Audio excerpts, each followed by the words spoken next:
Hi all, greetings from the apocalypse. As you may remember from yesterday's episode, we are talking about how to measure and make tubing. So we started yesterday with a round ruby. We measured the distance around using a piece of steel binding wire, 30 gauge, which is the same thickness as our sheet. And the measurement we came up with was 14 millimeters. We're going to add 2 millimeters to that because that's the extra that we want, so that once we fuse it, we can continue to pull it through the tubing draw plate and we'll get a really nice rigid tube, and the seam will also pretty much disappear with almost no cleanup, which I'm sure you all know is like a major obsession of mine. So 16 millimeters is the measurement we're starting with, and that's where we'll start. So I've taken my dividers and I held them up against the ruler and I measured them at 16 millimeters. So in other words, this opening is going to be 16 millimeters. And I also have some fine silver 30 gauge sheet. I usually make my tubing a little bit longer than this just to have extra. But to be honest with you, this is the piece I have of 30 gauge right now. So amazing. That's what I'm going to use to demonstrate on. Now you have to make sure you have a straight edge, because the two edges that we're going to cut of our tubing blank, well actually here's a tubing blank that's already done in 22 karat gold. These two sides right here have to be really straight and parallel because they're what's going to become the seam. They're going to curve in and come together and get fused, and that's how our seam is going to happen. So if there's any, like wonkiness in our cutting or sanding or whatever, you're really going to have a problem. So it's essential that these are absolutely straight. So normally what I do, if you have a piece of sheet that you got from the manufacturer that already has a perfect straight edge, yay, you can line up your dividers right against that and draw your line. If you don't already have a straight edge, all you're going to do is take a ruler and line it up against your sheet. I'll just knock a few tools around while I'm at it with just a little bit showing. You'll mark it with a scriber and you'll cut it so that you have a straight edge. Basically, you always have to start with a straight edge, because if you don't start straight, you have zero chance of ending up straight. Now let me take a look at this. I think I've got a straight edge, so I'm just gonna go with it. So I place one leg of the divider on the outside on the edge so that I can just scribe a line nice and straight on my sheet. And then I'm going to line myself up nice and straight to cut it. Now, if you remember from my other videos, cutting straight is all about your posture. So even though right now, as I'm talking to you, I'm turned and whatever, when I'm going to cut, I'm going to put my feet on the floor and line up my shoulders and be absolutely straight facing forward.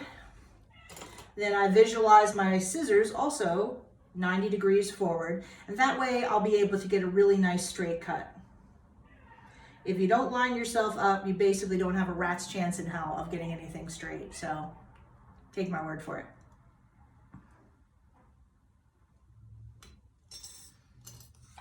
Okay, so you see, so far I've got this cute little strip just like this. It's 16 millimeters wide, which is how wide we need.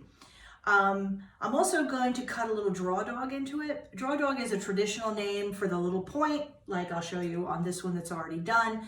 The point that's on top. This is eventually what's going to get squished and held by the tongs as we're pulling it through a draw plate. Just like you visualize, you file the little end of a wire when you pull it through the draw plate. Well, the same thing with tubing. You have to have something to hold on to. And it may be tempting to make a little tiny draw dog because you're trying to save raw materials, but the truth is you'll just mess up more of your tube trying to grab onto something. So like you can see for this is a pretty big draw dog, but that's going to make my life a lot easier. So don't think you can get away with less, because it really doesn't help. Before I cut my draw dog though, I want to be certain that even though I've made my very best effort to cut these sides beautiful and straight, a lot of times there's still going to be a little bit of variation. So what I usually do is either on a steel block or just on a nice flat surface, like I have a stone block here. It doesn't really matter what you use as long as it's flat. And I put something like 400 microns paper, nothing very rough, probably nothing rougher than 400. And I'm going to take this and I'm going to really just rub it like this.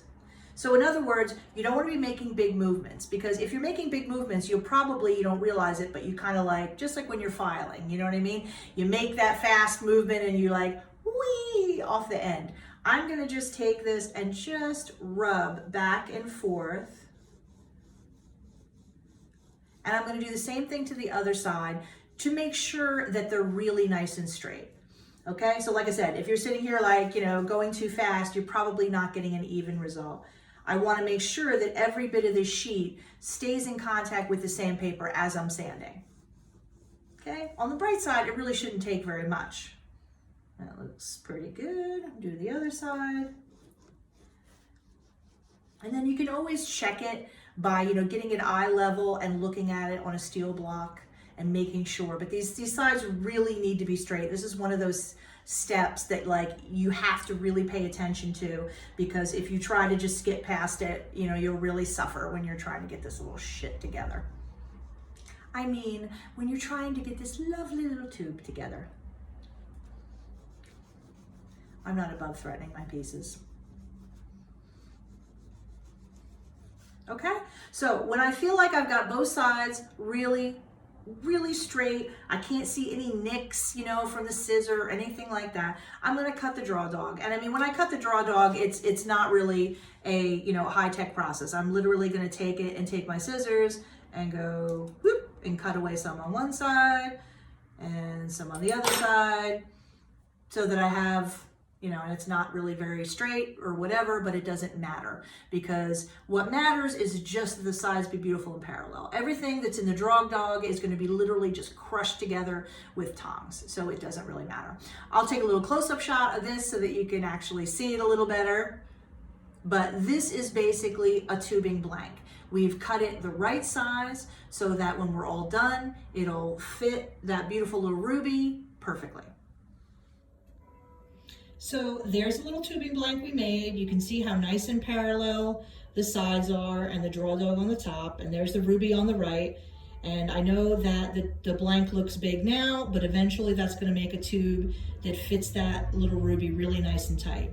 Now, obviously, if you're making tubing for just one stone, usually we don't really bother. Normally you do it when you have like a few that are all the same size or very close in size. But I mean, you could make tubing. It's just usually it's more of a time-saving device, when you need multiple bezels. So that's all for today. Tomorrow we'll anneal and we'll start bending. Bye.